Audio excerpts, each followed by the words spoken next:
Selamat sore, Kaltara Bicara kembali hadir menyapa Anda. Pemirsa, saat ini masyarakat Indonesia tak terkecuali masyarakat di Provinsi Kalimantan Utara tengah diminta untuk waspada terhadap satu fenomena yang dikenal dengan fenomena gagal ginjal akut misteri. Kita melihat bahwa perkembangannya saat ini di Indonesia, jumlah kasusnya pun semakin meningkat.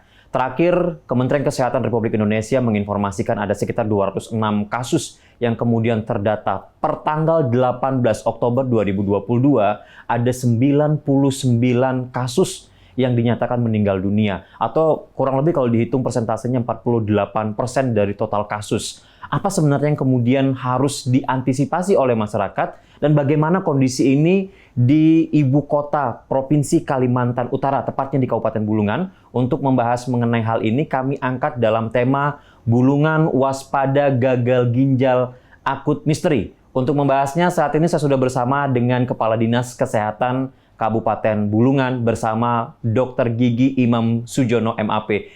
Selamat sore Pak Imam. Selamat sore Mas Made. Terima kasih kami sudah diperkenankan untuk berkunjung di Dinas Kesehatan Kabupaten Bulungan. Siap. Namun sayangnya kondisi yang kemudian momen untuk berkunjung ini kita kembali dihebohkan. Kita kembali diminta untuk memberikan perhatian penuh pasca pandemi. Sekarang ada gagal ginjal akut misteri. Pak Imam, Bulungan kondisinya seperti apa sekarang Pak? Ya, Mas Made, jadi beberapa hari ini kita memang sudah ada surat yang dikirimkan oleh pertama dari IDAI, Ikatan Dokter Anak Indonesia. Kemudian juga dari Kementerian Kesehatan, yang terakhir kemarin sore dari BP POM Pusat, gitu ya.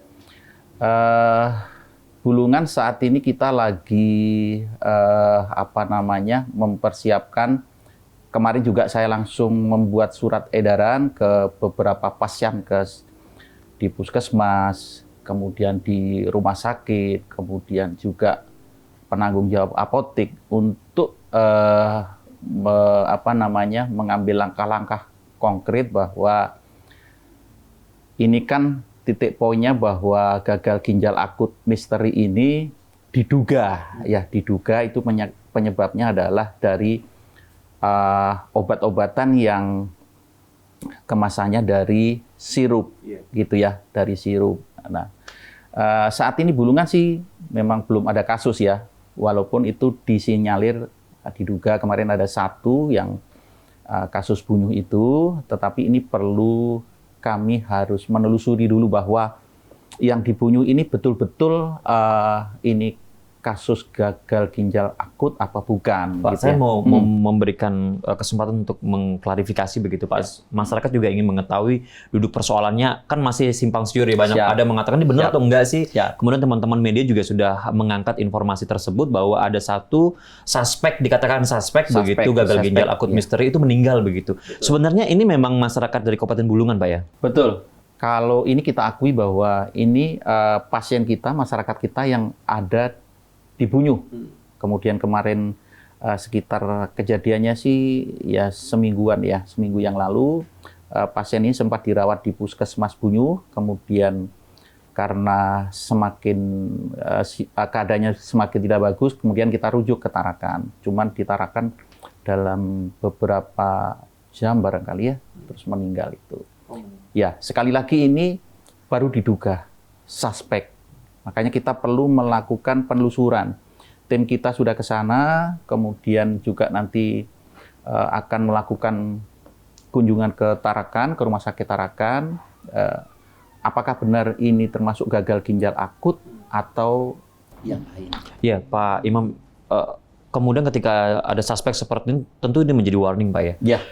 Kemudian tindakan yang dilakukan tim untuk menelusuri sampai ke lapangan itu sudah ada mekanisme sistem yang disiapkan, Pak? Sudah. Kalau kita SOP dari Kementerian Kesehatan udah jelas ya. Tetapi di luar itu kita punya tim namanya tim surveillance. Tim surveillance itu intelnya kesehatan ya.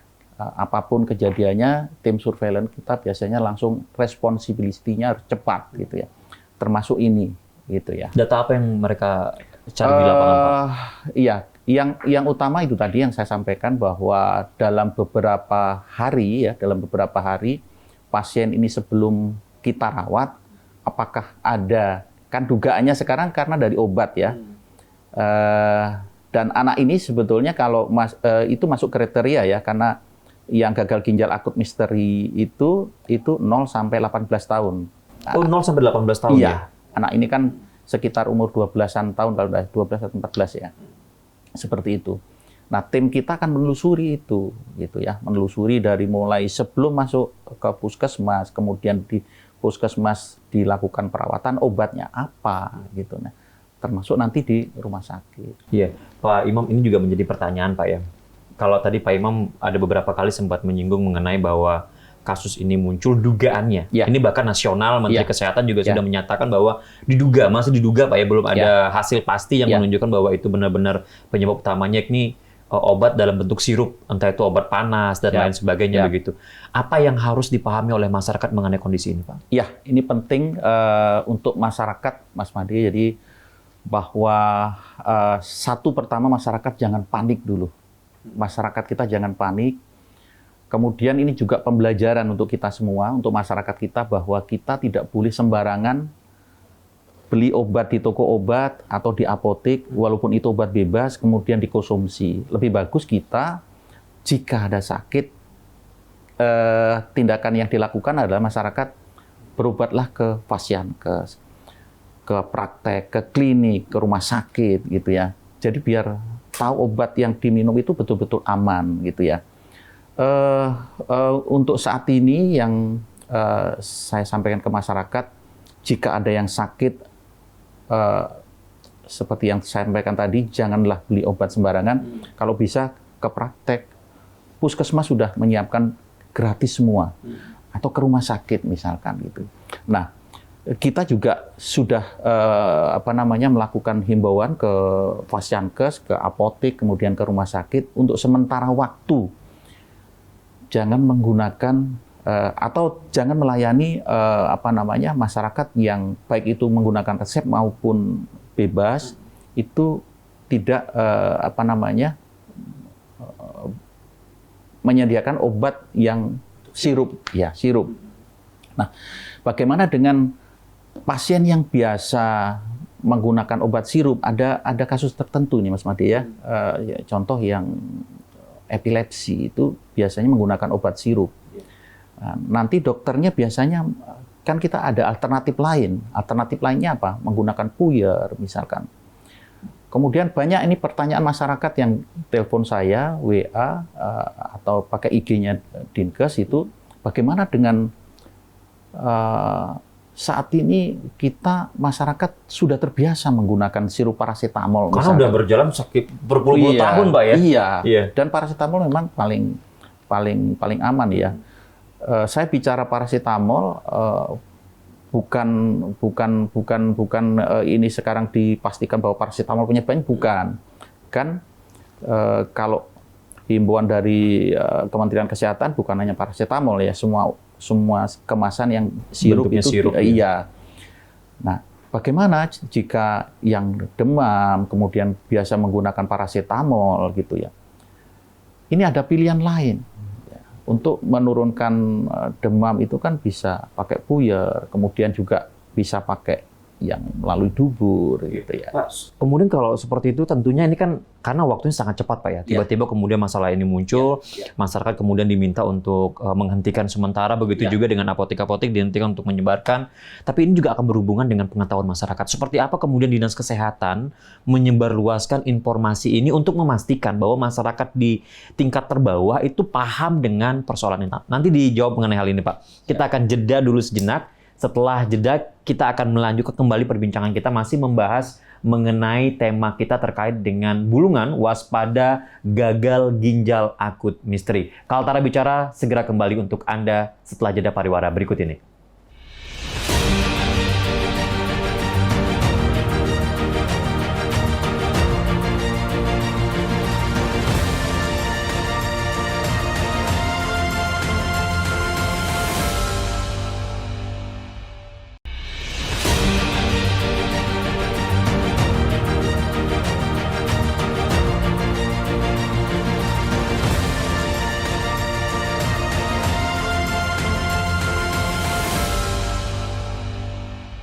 Terima kasih Anda masih bersama kami dalam Kaltara Bicara. Kita masih membahas mengenai tema kita bulungan waspada gagal ginjal akut misterius. Dan masih bersama dengan Kepala Dinas Kesehatan Kabupaten Bulungan, Dr. Gigi Imam Sujono MAP. Pak Imam, melanjutkan kembali perbincangan kita tadi, bahwa kan ada tuntutan masyarakat memiliki tingkat pengetahuan yang cukup sekarang.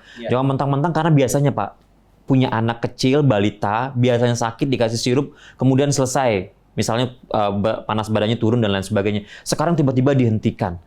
Kemudian masyarakat diminta untuk selalu waspada. Edukasi seperti apa yang kemudian dilakukan Dinas Kesehatan Kabupaten Bulungan untuk memastikan bahwa pengetahuan mereka itu sudah cukup begitu, Pak? Siap.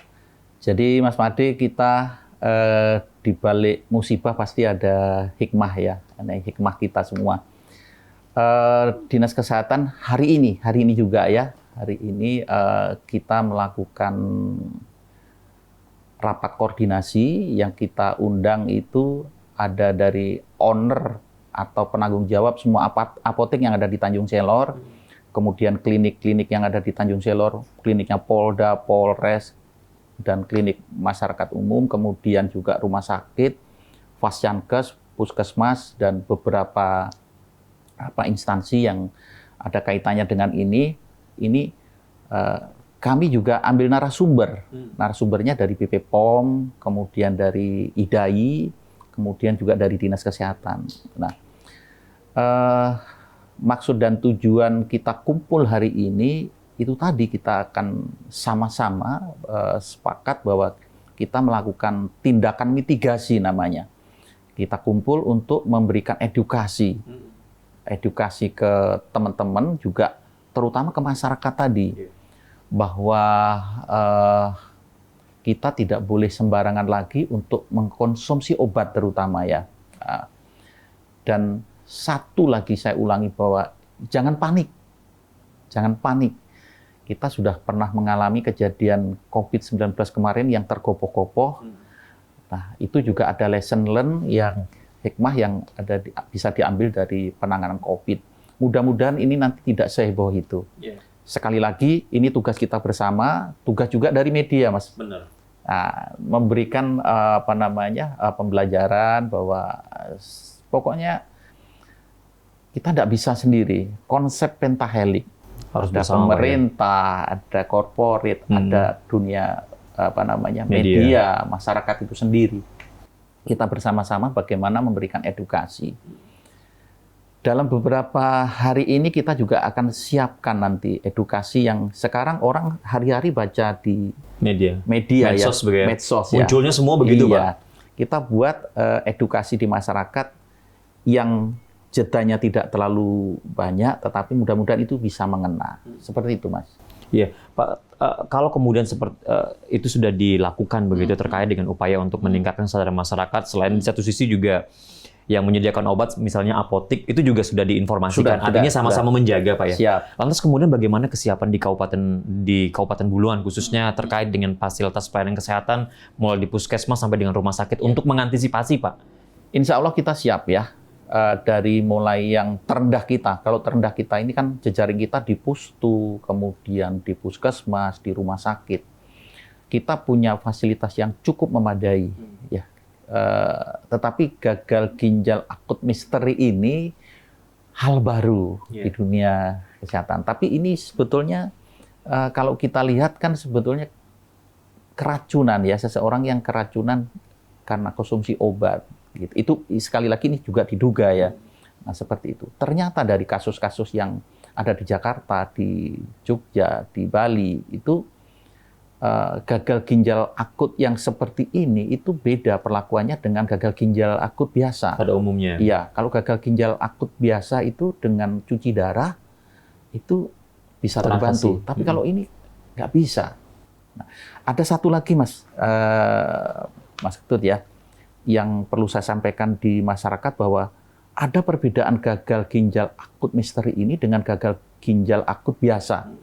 Kalau gagal ginjal akut yang biasa itu memang bawaan ya. Tetapi kalau gagal ginjal akut misteri ini tiba-tiba. Jadi seseorang, anak-anak kita itu tidak ada riwayat gagal ginjal. Seperti itu. Jadi tiba-tiba, waktunya pun pendek. jeda waktunya itu sekitar seminggu, 2 minggu. Dan jika ini perlakuan atau penanganannya tidak bagus, yaitu kita sudah 99 orang. Kalau kami di bidang kesehatan, jangankan 99 orang, 1 orang nyawa saja itu sangat berharga. Saya yakin kita semua sepakat ya, 1 nyawa pun berharga. Makanya kita harus sama-sama, terutama memberikan edukasi ke masyarakat bahwa kita harus hati-hati. Satu lagi ya, ini barangkali saya sambung ke ciri-ciri ya, biar masyarakat ini yang bisa nanti malam. Gejala-gejala yang muncul begitu Pak. Ya. Tanda-tandanya ini sebetulnya khas ya. Tanda-tandanya itu batuk pilek. Anaknya batuk pilek, demam, kemudian ada keluhan di lambungnya. Satu lagi yang khas bahwa itu ada gangguan di kencing, gitu ya. Jadi biasanya itu anak yang memang betul kena gagal ginjal akut misteri ini, kencingnya dalam waktu seminggu ke 2 minggu itu sedikit sampai tidak kencing dia. Sampai tidak bisa kencing. Seperti itu. Dan ini menjadi salah satu ini satu momentum yang dianggap sangat kontras begitu Pak. Siap. Di satu sisi masyarakat nggak boleh panik, tapi di satu sisi kondisinya ini cepat dan tidak pernah ada yang tidak pernah ada yang tahu seperti apa penyebabnya. Betul. Itu kan menjadi satu hal yang kontras sekali Pak di masyarakat. Apa yang kemudian perlu selain tadi mengetahui mengenai gejala, bagaimana kemudian masyarakat harus merespon? Berbicara mengenai batuk pilek loh Pak Imam, sekarang anak kecil itu kan sudah seminggu 2 minggu sekali batuk pilek dan lain sebagainya. Gitu itu kayak menjadi pekerjaan rumah yang sangat luar biasa bagi orang tua, bagi masyarakat begitu. Nanti kita bahas mengenai hal ini setelah jeda pariwara Pak Imam. Kita masih berbicara mengenai fenomena gagal ginjal akut misterius yang diwaspadai di Kabupaten Bulungan. Kami segera kembali untuk Anda setelah jeda pariwara berikut ini. Tetaplah bersama kami.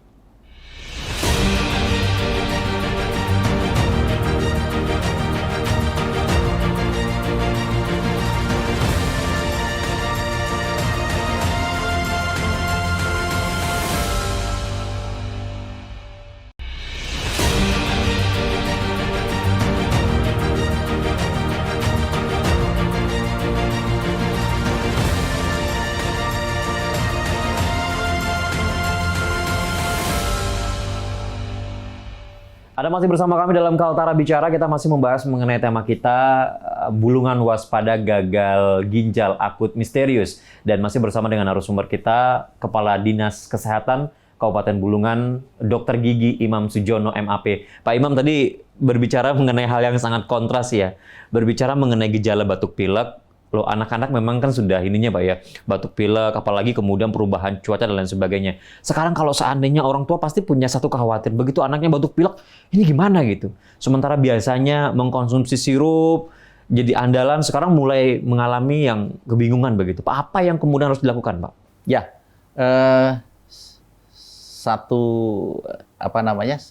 sekali lagi saya sampaikan, jangan panik gitu ya. Untuk gagal ginjal akut misteri ini kan ada khasnya tadi ya, itu gangguan urin. Jadi kalau batuk pilek biasa kan demam biasa kan, kemudian badan pegel semua seperti itu. Nah, intinya kita pertama tidak panik. Jika memang ada tanda-tanda seperti itu, langsung rujuk ke rumah sakit atau pasienkes terdekat.